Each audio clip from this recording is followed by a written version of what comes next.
Online कक्षाओं में आपका हार्दिक अभिनंदन, स्वागत है। आज मैं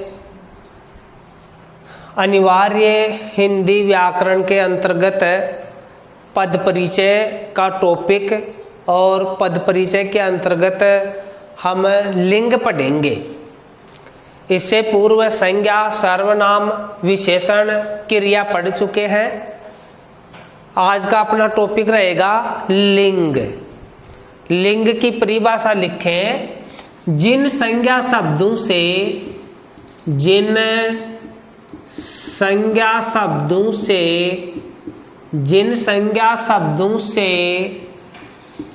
पुरुष या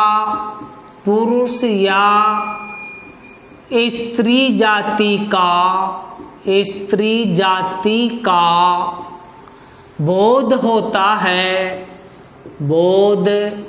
बोध होता है उसे लिंग कहते हैं।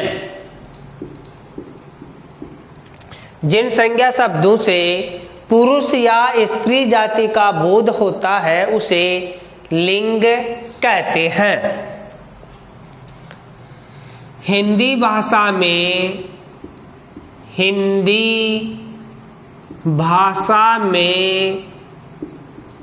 लिंग दो प्रकार की होती है।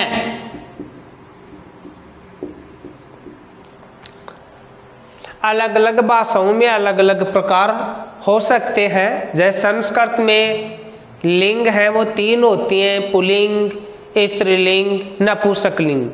हम हिंदी भाषा की बात करेंगे तो हिंदी भाषा में 2 ही लिंग होती हैं। तो 2 लिंग कौन कौन सी होती हैं? नंबर 1 लिखो, पुल्लिंग, और नंबर 2 स्त्रीलिंग।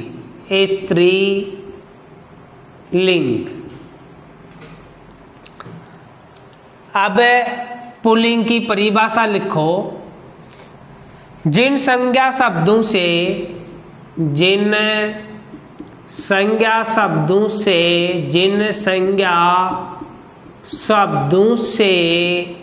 पुरुष जाति का बोध होता है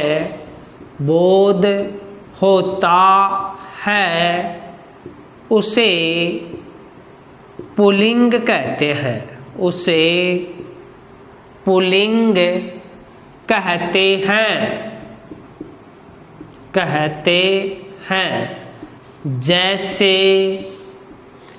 जैसे आदमी, हाथी, घोड़ा, पर्वत,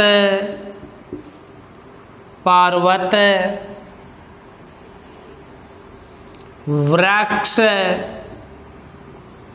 बैल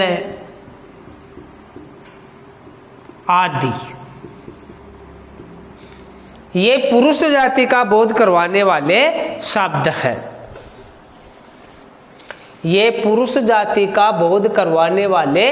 हैं। तो जिन संज्ञा शब्दों से पुरुष जाति का बोध होता है, मतलब आदमी, व्यक्ति, मनुष्य, मानव, इनसे संबंध रखने वाले जो संज्ञा शब्द हैं उनसे पुल्लिंग जाति का बोध होता है। मैं कुछ आपको बताऊं कि जिनमें हमेशा पुल्लिंग होता है।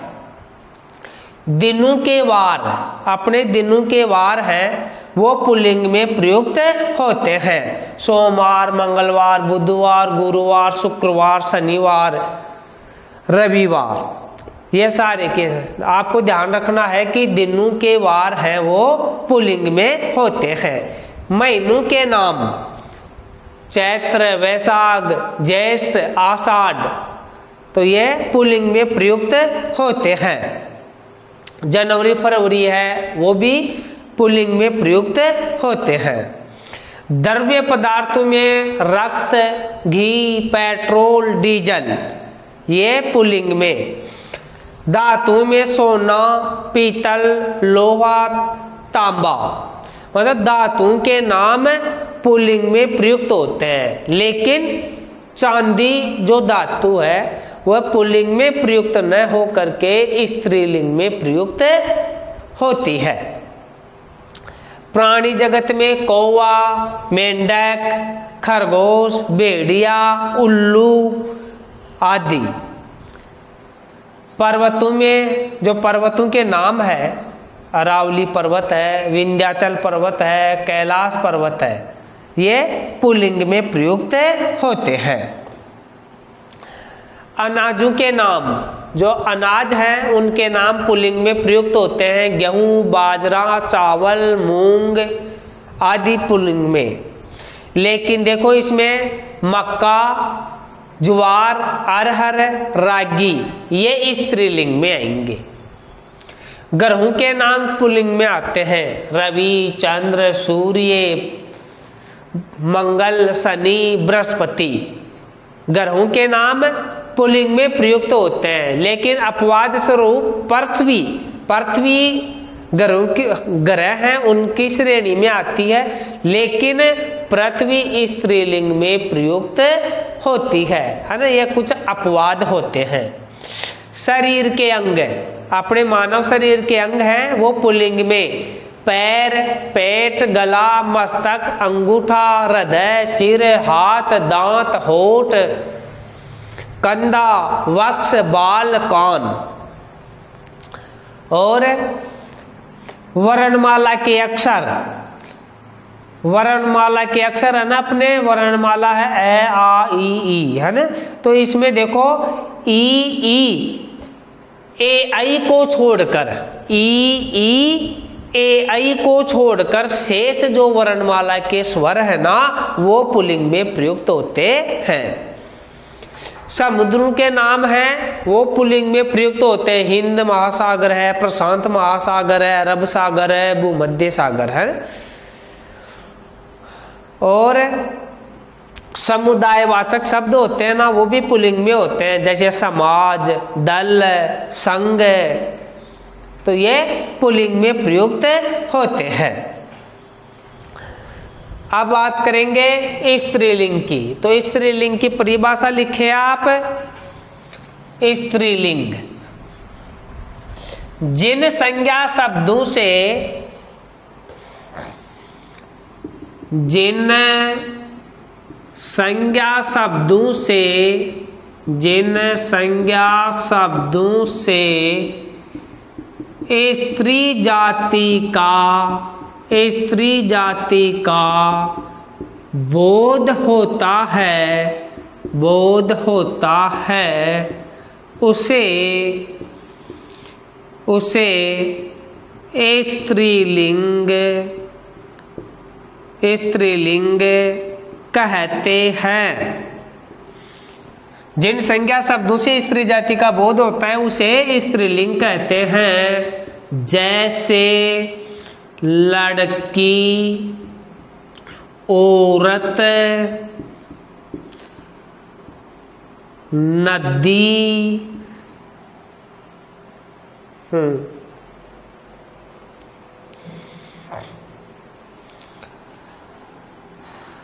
चमेली, बिल्ली, गाय,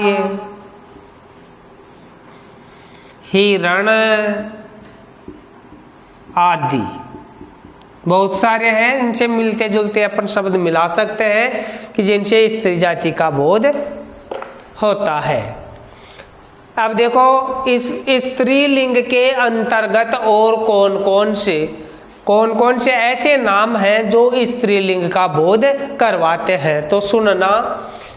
भाषा की लिपियों के नाम स्त्रीलिंग में, भाषा की लिपियों के नाम स्त्रीलिंग में, जैसे देवनागरी लिपि है, रोमन लिपि है, खरोष्टी लिपि है।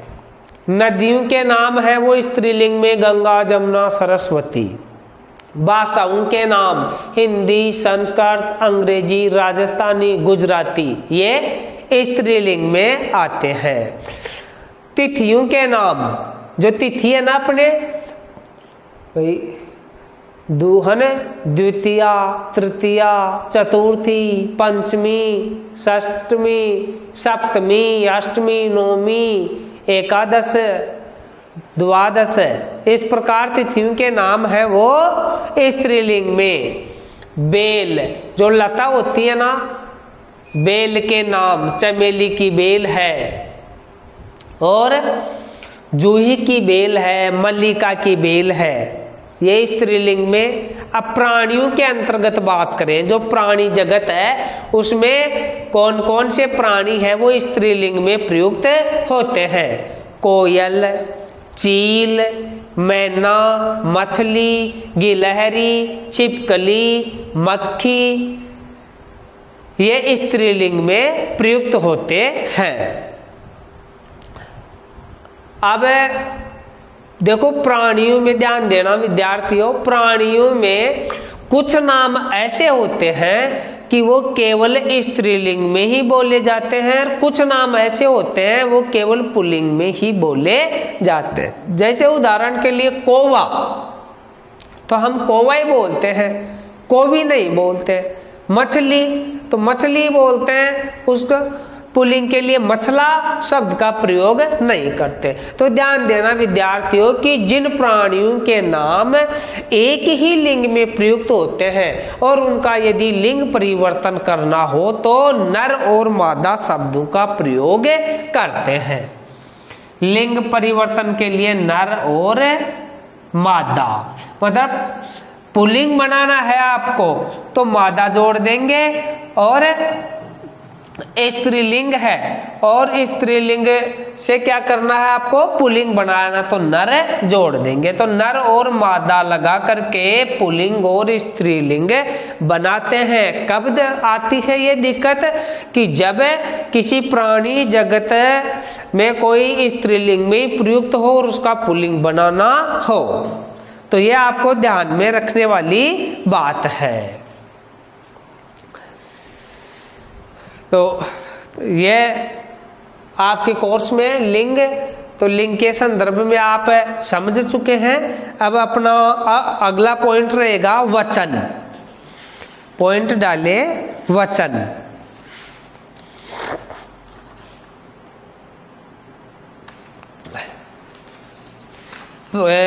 पद परिचय के अंतर्गत ये भी आपको कुछ हद तक जानना है, वो जरूरी है।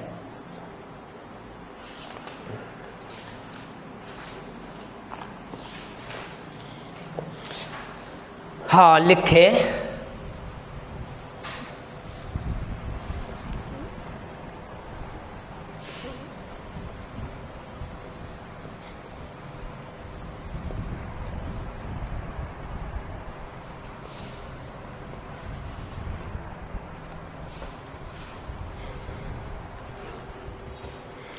परिभाषा लिखेंगे हम वचन की।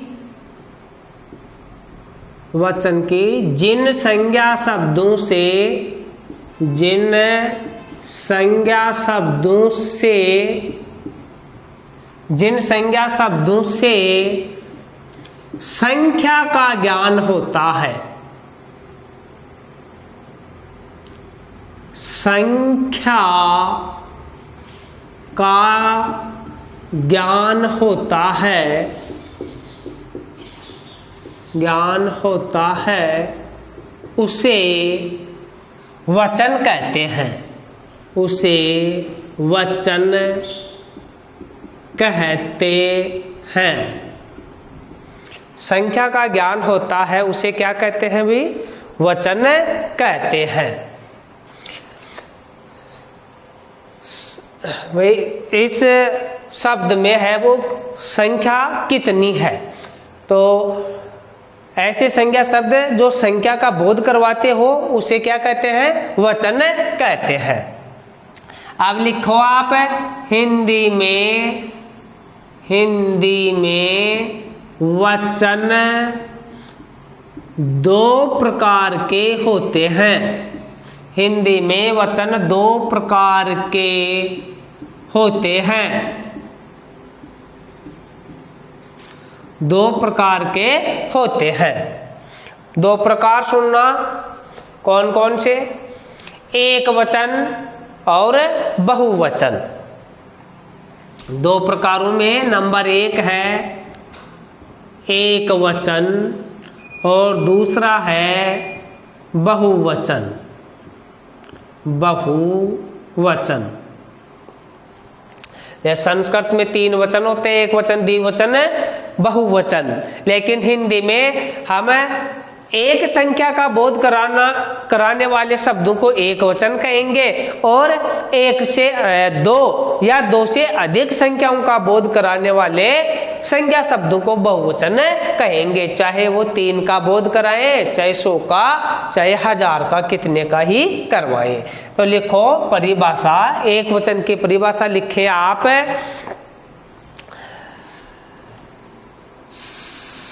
संज्ञा के जिस रूप से, संज्ञा के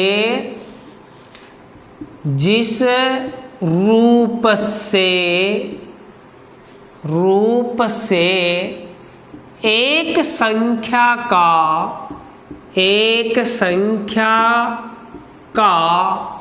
बोध होता है,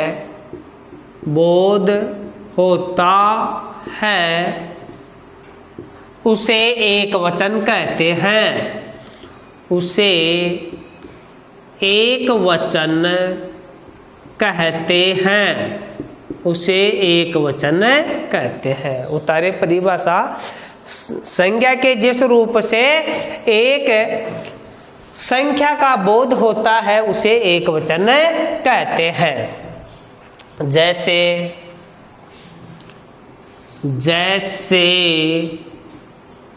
कुर्सी, लोटा,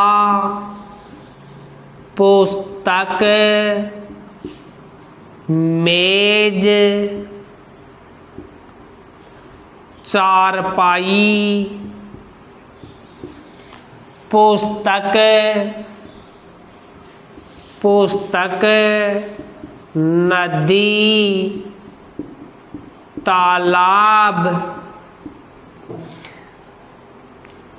वृक्ष आदि आदि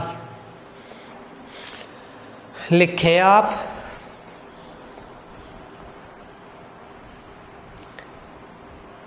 विद्यार्थियों, इन शब्दों को हम पढ़ेंगे तो हमारे दिमाग में है वो एक वस्तु की तस्वीर बनेगी। एक वस्तु की तस्वीर बनेगी और एक वस्तु की तस्वीर बनेगी तो हम ये समझेंगे कि भाई एक संख्या का बोध हो रहा है। कि कुर्सी का नाम लेंगे तो हमारे दिमाग में एक कुर्सी की तस्वीर नजर में आएगी। तो चाहे जो भी ये शब्द लिखे हुए हैं किसी को भी आप पढ़ लें और उसके बाद में हम सोचेंगे, विचार करेंगे तो हमारे को एक संख्या का बोध होता है। पूर्व की कक्षाओं में भी आपने वचन के बारे में अध्ययन किया होगा और यहाँ भी आप अध्ययन कर रहे हैं। तो आपके ये ध्यान में रखना है वचन में कि जिन संज्ञा शब्दों को पढ़ने पर अगर एक संख्या का बोध होता है तो वहाँ एक वचन होता है। क्लियर अपना पॉइंट? बहुवचन, बहुवचन की परिभाषा लिखेंगे आप।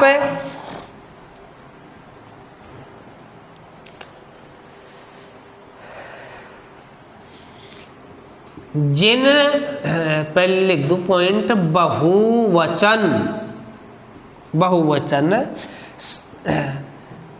जिन संज्ञा शब्दों से, जिन संज्ञा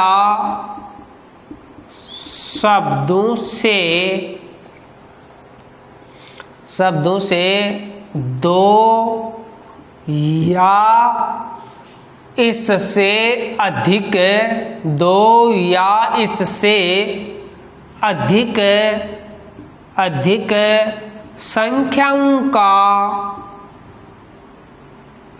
संख्याओं का बोध होता है, संख्याओं का बोध होता है। अरे आई कौन पियो मत तो रावा दीजिए। होता है उसे बहुवचन कहते हैं। उतारें आप।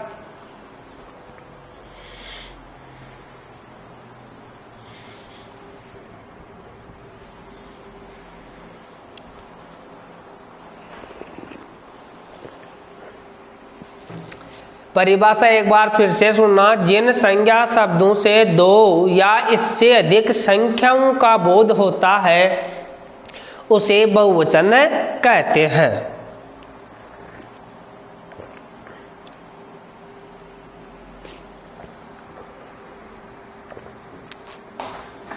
जैसे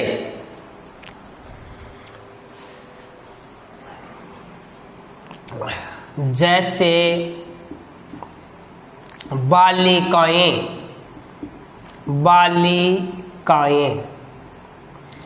नदियाँ, पर्वतों, समुद्रों,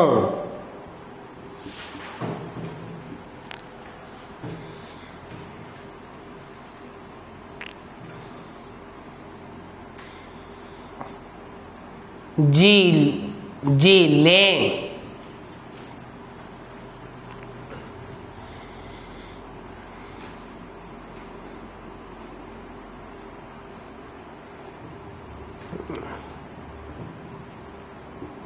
बैलों आदि।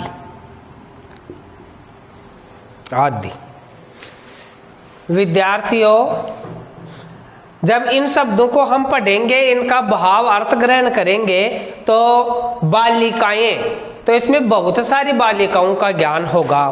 कहने का मतलब एक से अधिक होंगी, चाहे वो बालिकाएं 2, 4, 5, 10, 150 कितनी भी हो सकती हैं। नदियाँ, तो नदियों का नाम लेते ही बहुत सारी नदियों का बोध होता है। ठीक है, उसी प्रकार अन्य शब्दों का जब हम उच्चारण करते हैं, नाम लेते हैं, तो बहुत सारी वस्तु प्राणियों का बोध होता है। इसका मतलब ये हुआ कि यहाँ बहुवचन है। अब वचन से संबंधित कुछ बातें हैं, वो आप सुन लो ध्यान से। वचन की पहचान संज्ञा अथवा सर्वनाम या विशेषण पद से हो सकती है। वचन की पहचान संज्ञा, सर्वनाम या विशेषण से हो सकती है। जैसे बालिका खाना खा रही है, यहाँ एक वचन है। बालिका खाना खा रही है, यहाँ एक वचन है। और अगर ऐसे बोले बालिकाएं खाना खा रही है, बहुवचन हो जाएगा। वह खेल रहा है, एक वचन है। वे खेल रहे हैं, बहुवचन है। यदि दूसरी बात सुनना वचन की पहचान में, नंबर 2 पॉइंट। यदि वचन की पहचान संज्ञा, सर्वनाम या विशेषण पद से न हो तो क्रिया से भी कर सकते हैं। क्रिया से भी पहचान कर सकते हैं। कैसे? ऊंट बैठा है, एक वचन है। ऊंट बैठा है, ऊंट बैठे हैं, बहुवचन हो गया। तो क्रिया से हुई ना पहचान, बैठे से हुई। भाई सब तो मैंने बताया भाई, ऊंट में एक वचन है, तो दोनों वाक्यों में ऊंट आ रहा है। ऊंट बैठा है और ऊंट बैठे हैं, तो यहाँ पर ऊंट शब्द तो क्या है, एक वचन में आ रहा है। लेकिन वचन की पहचान क्रिया से भी होती है। ये ध्यान रखने की बात है कि भाई है ना, शब्द को न देख करके फिर क्रिया को भी देख करके वचन की पहचान करनी होती है। तो ध्यान देना विद्यार्थियों, ऊंट बैठा है, एक वचन। ऊंट बैठे हैं, बहुवचन। वह अपनी राम कहानी सुना रहा है, वह अपनी राम कहानी सुना रहा है, एक वचन का वाक्य है। वे अपनी राम कहानी सुना रहे हैं, वे अपनी राम कहानी सुना रहे हैं। तो क्या है, बहुवचन हो गया, वह से क्या बन गया, वे बन गया। तीसरी बात, कुछ शब्द ऐसे हैं जो हमेशा बहुवचन में ही प्रयुक्त होते हैं, बहुवचन में ही होते हैं।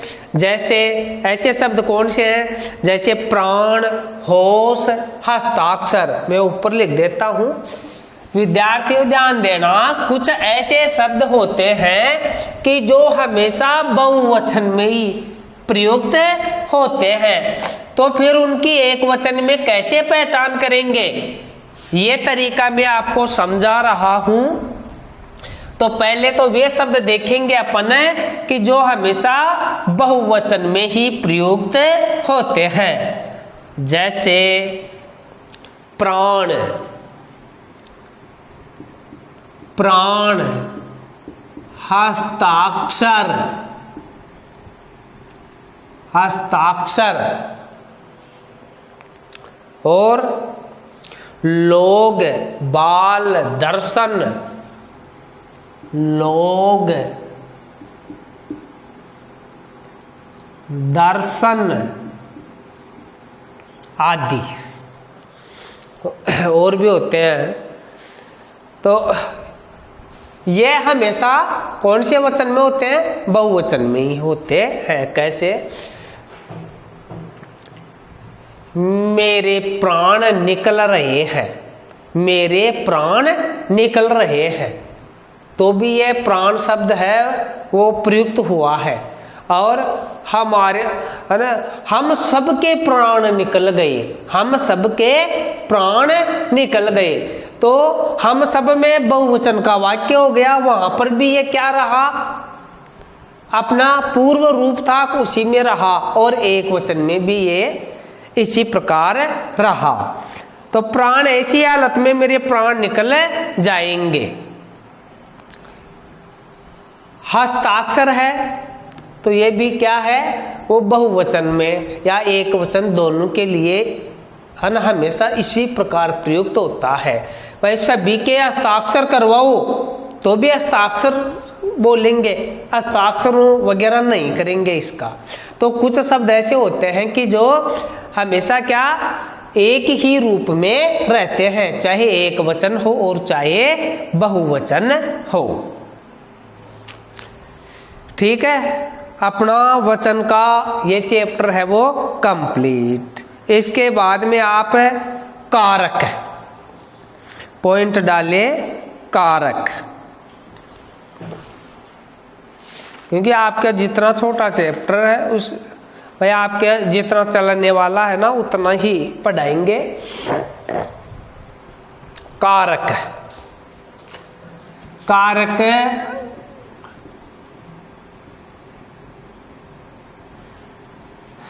इसको परसर्ग भी बोलते हैं। कारक को क्या बोलते हैं, परसर्ग। परिभाषा लिखो कारक की।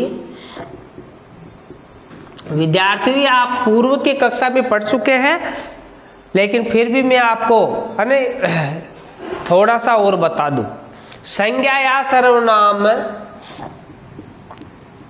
संज्ञा या सर्वनाम, संज्ञा या सर्वनाम के जिस रूप का सीधा संबंध, संज्ञा या सर्वनाम, हाँ लिखो, संज्ञा या सर्वनाम के जिस रूप का, के जिस रूप का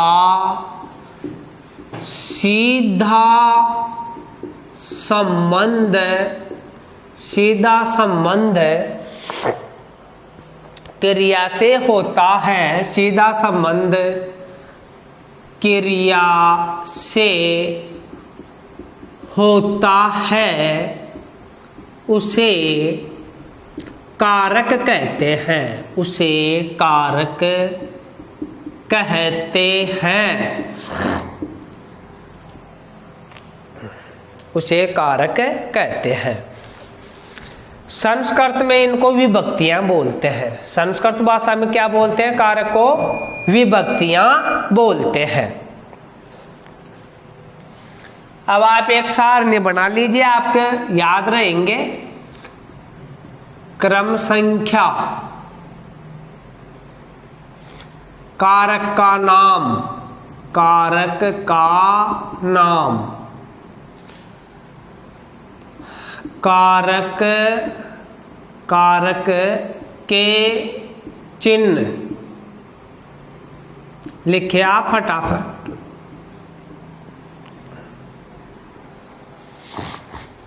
नंबर 1, कर्ता, ने, कर्म, को,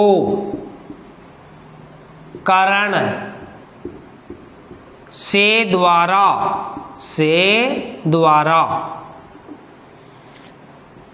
संप्रदान, संप्रदान, के लिए, के लिए, अपादान, अपादान, से पृथक, संबंध, संबंध, का, के, की, रा, रेरी, गागेगी, गा, गे, गी। 7 नंबर, अधिकरण, अधिकरण, में, पे, पर, में, पे, पर, संबोधन, संबोधन, हे, ओ, अरे। यह सारणी आप उतारे।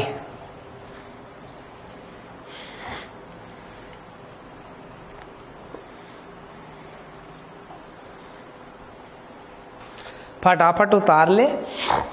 अब मैं प्रत्येक कारक, प्रत्येक प्रसर्ग के लिए एक एक दो दो लाइन लिखवा रहा हूं, आप लिख लेना और समझना चाहें तो आप समझ भी सकते हैं, क्योंकि ये बातें हैं वो पूर्व की कक्षाओं में आपने इनके संबंध में काफी अध्ययन आप कर चुके हैं। केवल मेरा दोहरान करना है यहाँ पर, तो आप सुन लीजिए। कर्ता कारक के संबंध में सुनिए। कर्ता का अभिप्राय है काम को करने वाला, तो जो कार्य को करने वाला होता है उसे बोलते हैं कर्ता। इसका चिन्ह ने होता है और कभी कभी ने चिन्ह का लोप भी पाया जाता है। जैसे उदाहरण के लिए मैं पढ़ता हूँ, मैं पढ़ता हूँ, तो यहाँ पर कर्ता कारक का चिन्ह का लोप पाया गया है। जैसे मैंने पत्र लिखा, यहाँ कर्ता कारक का चिन्ह प्रकट होता है। सुनील ने राजू को पढ़ाया, तो यह कर्ता कारक का उदाहरण है। तो काम को करने वाला होता है वो कर्ता कारक। अब बात करेंगे नंबर 2, कर्म कारक। संज्ञा के जिस रूप पर कर्ता द्वारा की गई क्रिया का फल पड़ता है, संज्ञा के जिस रूप से कर्ता द्वारा की गई क्रिया का फल पड़ता है उसे कर्म कारक कहते हैं। इसका चिन्ह को होता है। जैसे कवि कविता लिखता है, कवि कविता लिखता है, तो यहाँ पर कविता उसका कर्म हो गया। गुरु बालक को पुस्तक देता है, गुरु बालक को पुस्तक देता है, तो कर्म कारक हो गया। अब नंबर 3 वाला करण कारक। करण कारक, करण कारक के द्वारा सहयोग या सहायता मदद की बातें की जाती हैं। से द्वारा इसका चिन्ह होता है। जैसे मैं सदा ट्रेन द्वारा यात्रा करता हूं, तो से द्वारा का प्रयोग है। राम ने बाण से बाली को मारा, तो बाण का प्रयोग सहायता के लिए किया गया है। संप्रदान कारक, नंबर 4 कारक की बात करेंगे जिसका चिन्ह के लिए होता है। तो कर्ता के लिए की जाने वाली क्रिया का बोध या कर्ता को कुछ दिया जाए उसे संप्रदान कारक कहते हैं। कर्ता को कुछ दिया जाए, बालक के लिए दूध चाहिए तो कर्ता बालक है। गौरव को पुस्तक दो। अगला अपादान से पृथक अलग होने का, अगर किसी वाक्य में पृथक होने का भाव प्रकट किया जाता है तो वहां अपादान कारक होता है। जैसे गवाला गांव से शहर गया, गवाला गांव से शहर गया, तो गांव से वो अलग हो गया शहर जाने के लिए। छात्र छत से गिर पड़ा, तो छात्र है वो छत से क्या हो गया, अलग हो गया। पृथक होने की बात है वो अपादान कारक में होती है। आकाश से तारे टूट गए। संबंध कारक, संबंध कारक के बारे में सुनना।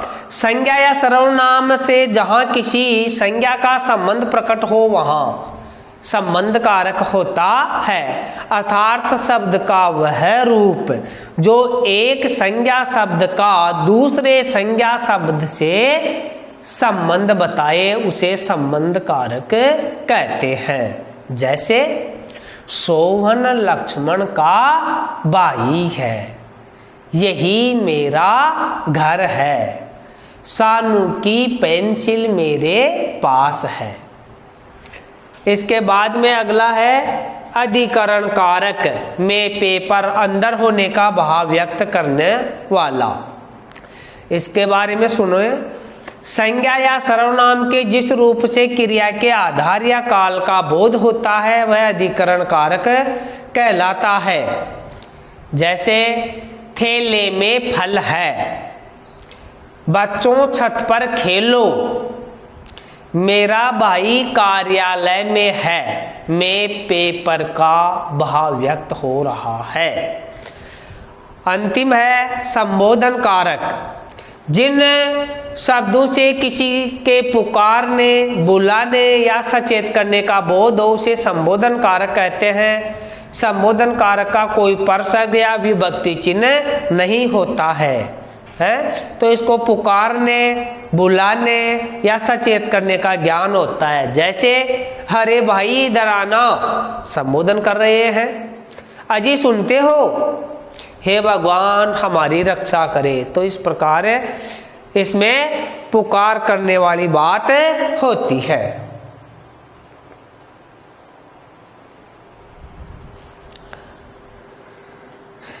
अब इसके बाद में काल, अगला पॉइंट डालो आप। काल, अंग्रेजी में काल को टेंस बोलते हैं विद्यार्थियों। आप पूर्व की कक्षाओं में भी काल के बारे में जान चुके हैं, तो थोड़ा सा जिक्र अपन यहां भी कर लेते हैं।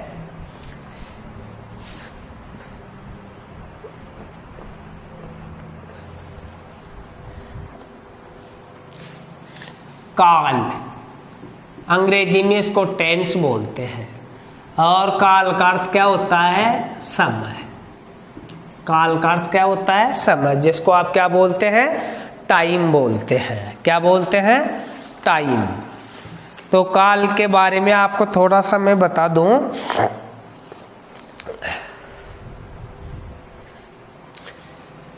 परिभाषा लिखो। परिभाषा क्रिया के जिस रूप से, क्रिया के जिस रूप से समय का बोध होता है उसे काल कहते हैं। उसे काल कहते हैं। क्रिया के जिस रूप से समय का बोध होता है उसे काल कहते हैं। जैसे देखो उदाहरण देखो, बालिका पढ़ती है, बालिका पढ़ती है,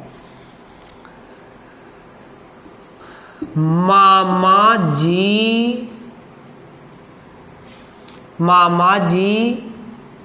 आए थे।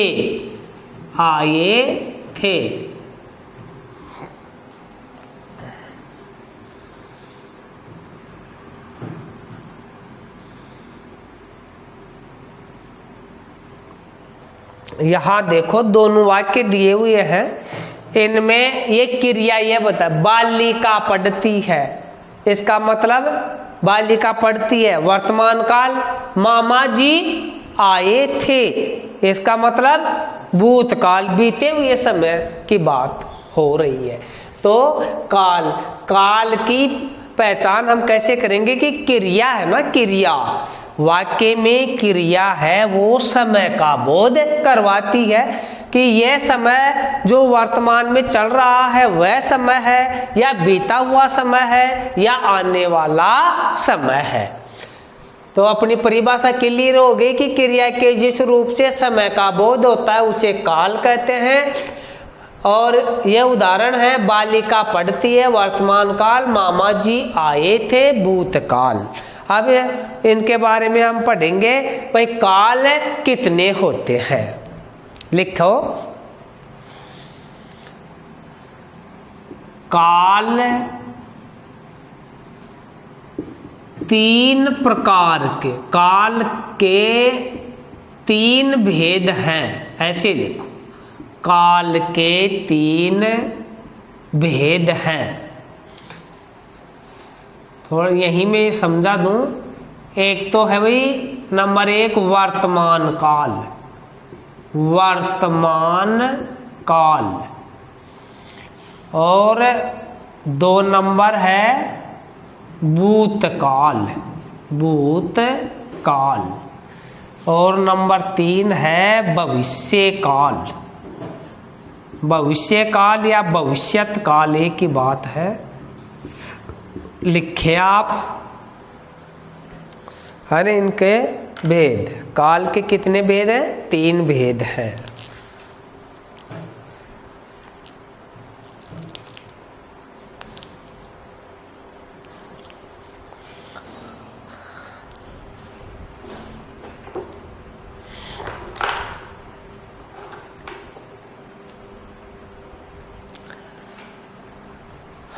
वर्तमान काल जो चल रहा है उसको क्या बोलते हैं? वर्तमान काल। आप इसके बारे में लिख ले, एक लाइन में बोल रहा हूं, जो समय चल रहा है उसे वर्तमान काल कहते हैं। जो समय चल रहा है उसे वर्तमान काल कहते हैं। बालक पढ़ रहा है, गाड़ी आती है,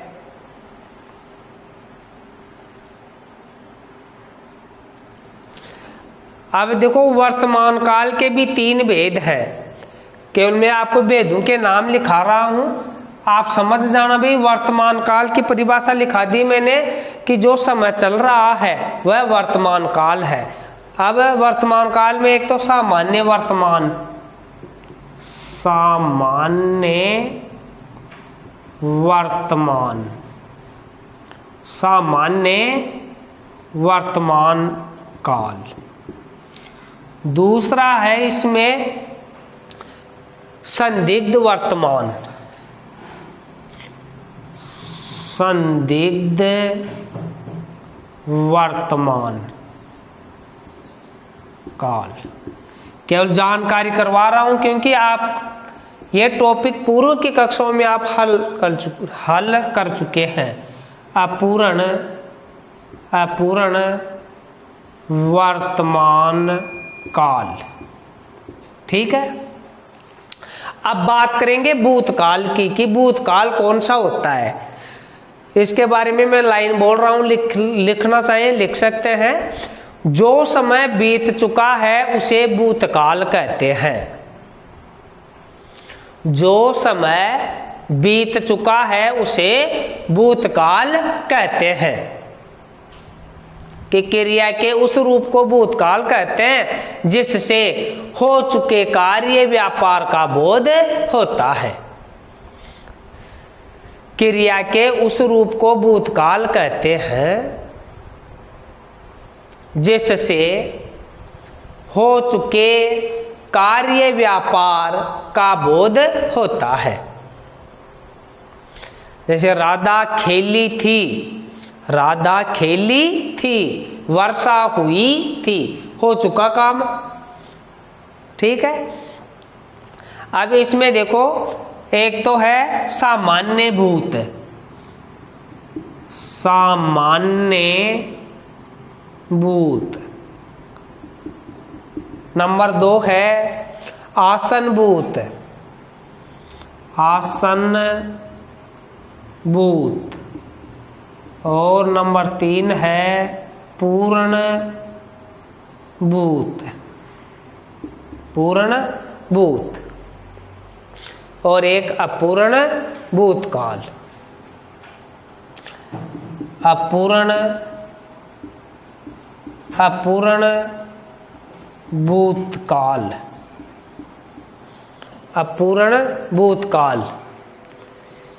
एक हेतु मद भूतकाल, हेतु मद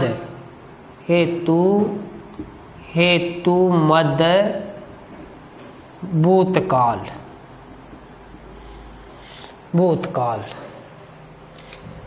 अब इसके बाद में भविष्यत काल। भविष्यत काल की परिभाषा सुने आप। क्रिया के जिस रूप से आने वाले समय का बोध होता है, मतलब अब आएगा, आज के बाद जो समय आएगा ना उसको क्या बोलेंगे, भविष्यत काल बोलेंगे। कि क्रिया के जिस रूप से आने वाले समय का बोध हो उसे भविष्यत काल कहते हैं। जैसे सचिन खेलेगा, राधा नाचेगी, परीक्षाएं संपन्न होंगी। इसमें ले सामान्य भूत, सामान्य भूत, संभाव्य भूत, संभाव्य भूत है ना। ये इसके क्या है, भेद है।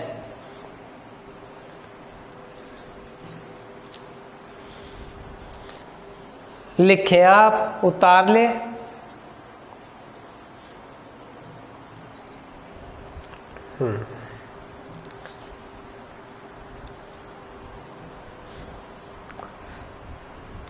अब हमारा पद परिचय के अंतर्गत ये चैप्टर है ना वो कंप्लीट होने जा रहा है। इसमें केवल अब विकारी शब्द शेष बचे हैं जो अगली कक्षा में करवा देंगे। थैंक्स यू प्यारे स्टूडेंट्स।